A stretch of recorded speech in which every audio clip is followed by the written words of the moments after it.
Today's lesson is Unit 1, Lesson 5, Introduction to Volume.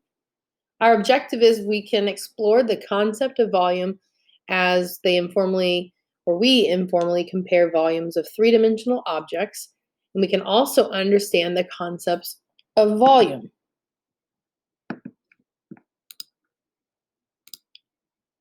So I'd like to start off with some mental math. We're going to do these three right here today. So on a piece of paper or a slate, I would like you to write out these three expressions, but in number and symbol. 3 times the product of 2 and 4, double the sum of 5 and 3, and 7 times the sum of 3 and 2. Take a minute, pause your video here, write those three expressions out with numbers and symbols, and then come back and check to see if you were correct. The first one we have here is 3 times the product of 2 and 4. We know product means to multiply. So I put parentheses around 2 and 4 because we want to take their product and multiply it by 3. Pause the video again, do the next one. This one we have 2 times the sum, so we see a plus sign, an addition sign, of 5 and 3. I put parentheses around that because we are doubling all of this right here. So we have 2 times 5 plus 3. Again, pause and move on to the next one. And the final one, we have 7 times the sum of 3 and 2. So that comes out as 7 times parentheses 3 plus 2, because we know that we want to do this one first and then multiply by 7.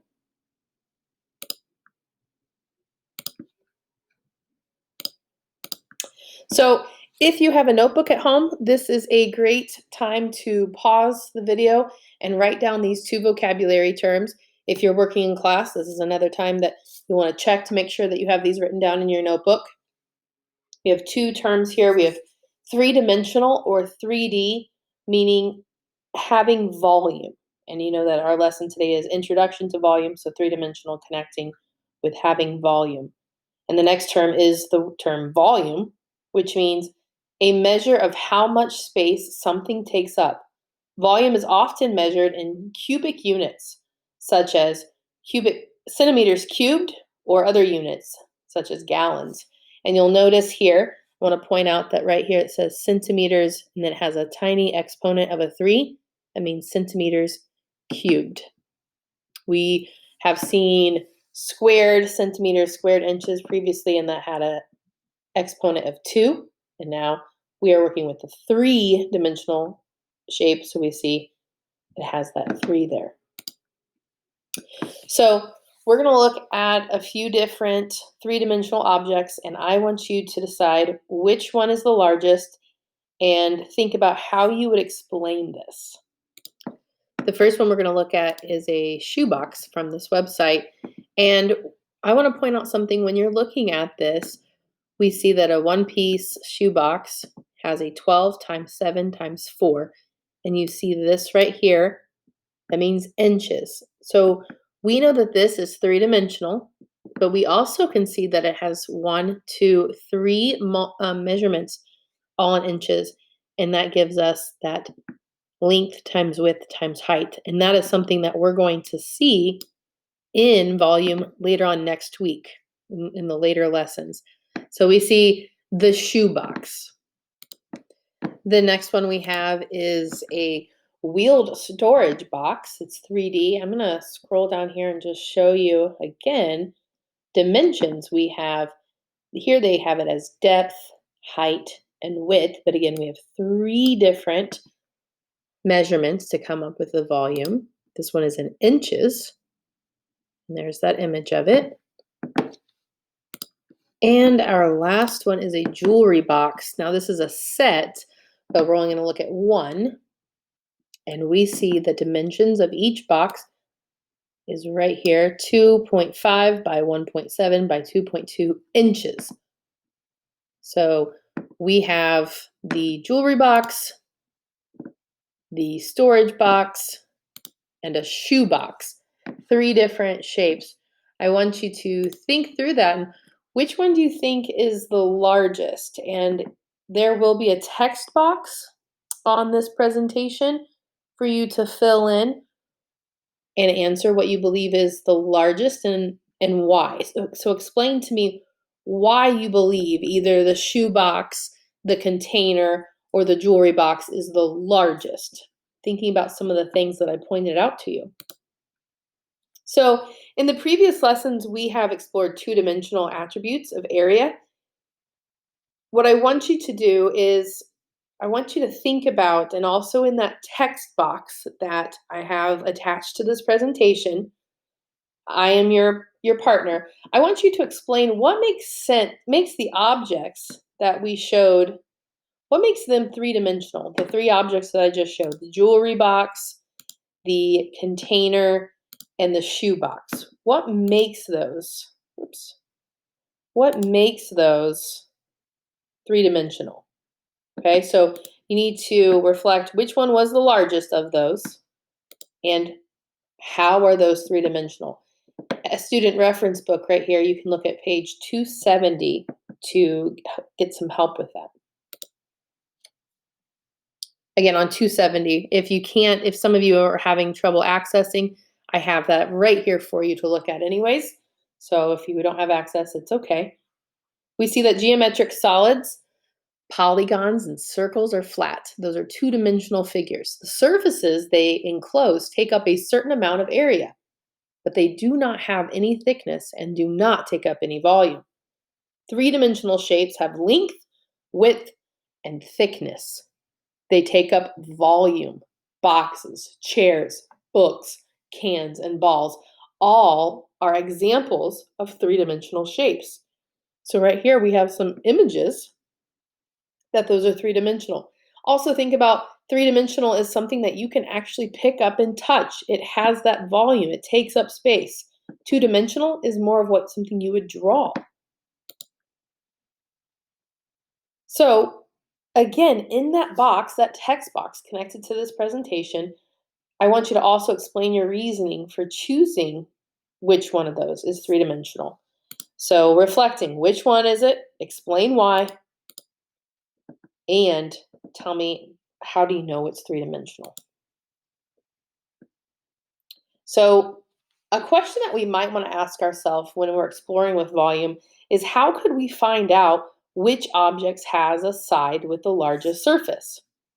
So if we take whoops, I guess we're not moving that there. I'll move it down here.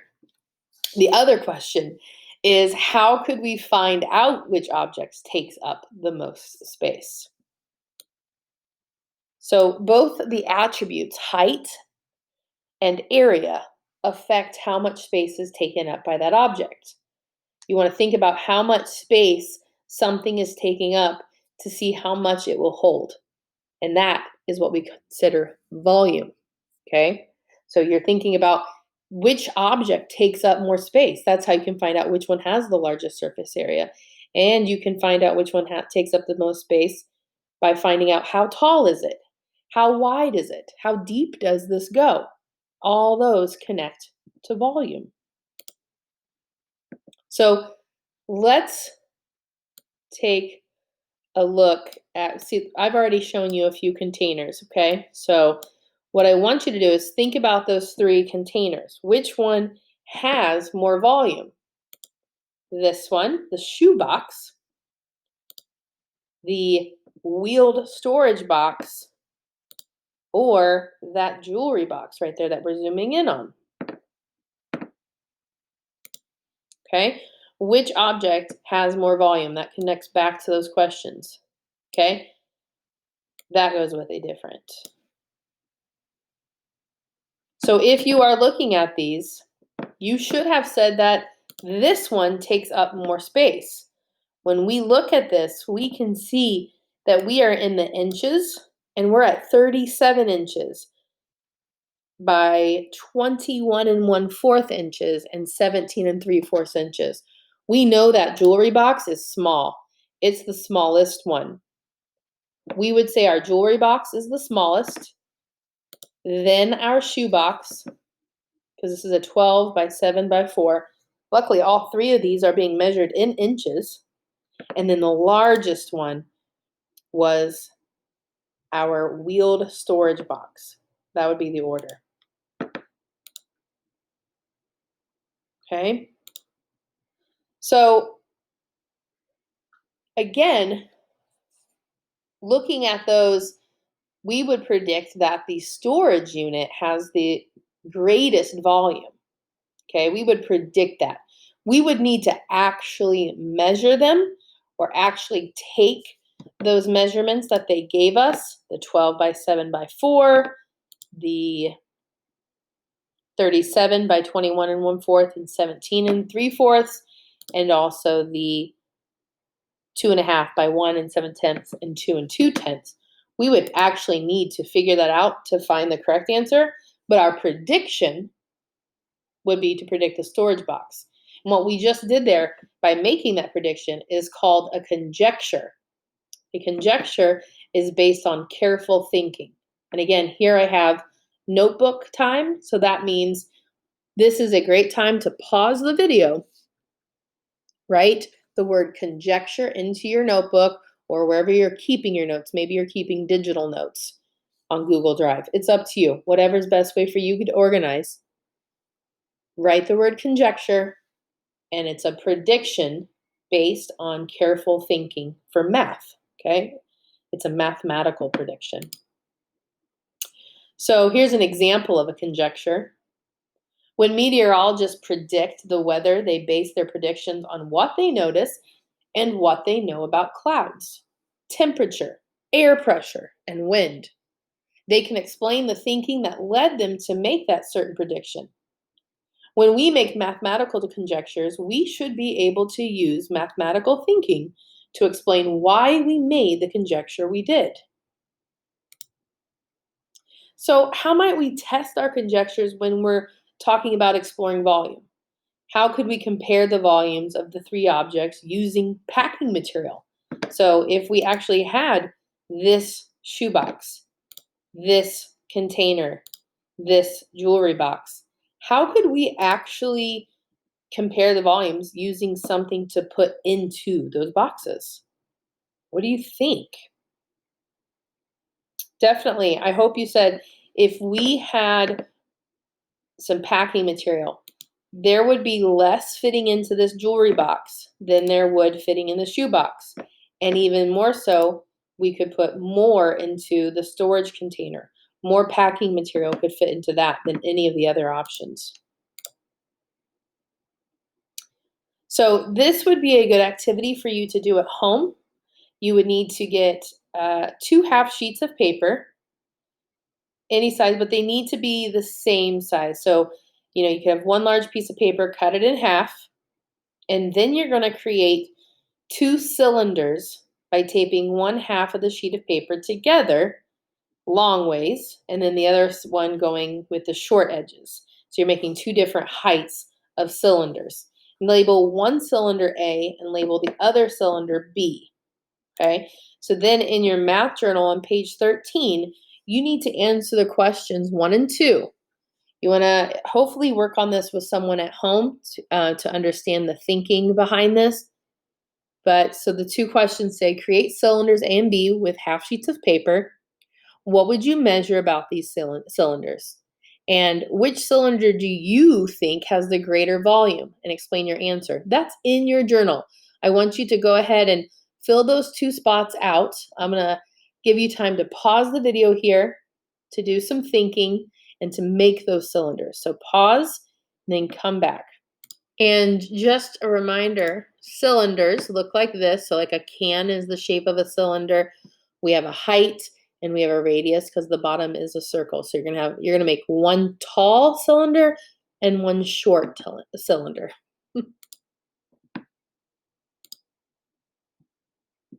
So what I want you to do is find some sort of packing material. Maybe it's Kleenexes, maybe it's cotton balls, maybe you have Legos at home. Whatever it is, Make sure you're using the same sort of packing material for both cylinders.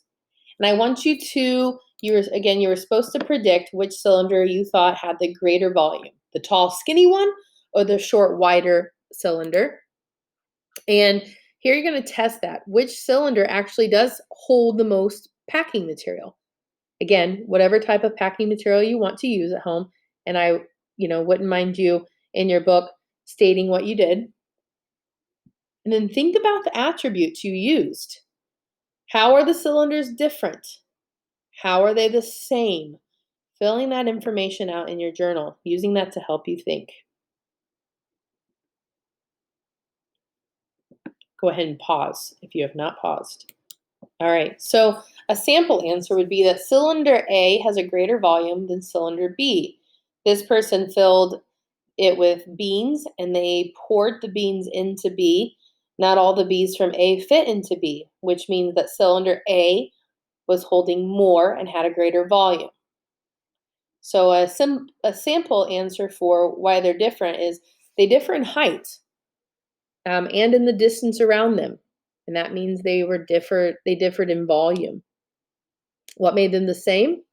Well, they're both made from the same size paper, so they must have the same area on the outside and the same weight. So this is where we're going to stop for today's lesson.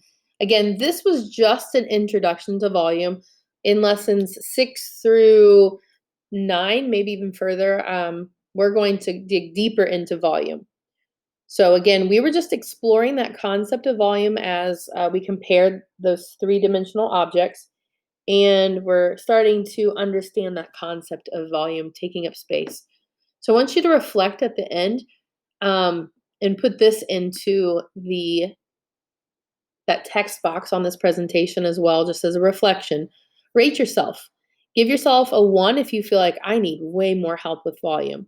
Give yourself a 2 if you think, I'm okay. I'm not great at it. I couldn't teach anyone, but I'm definitely understanding. Or give yourself a 3 if you're like, hey, I could definitely help somebody else out in this class if they are having trouble.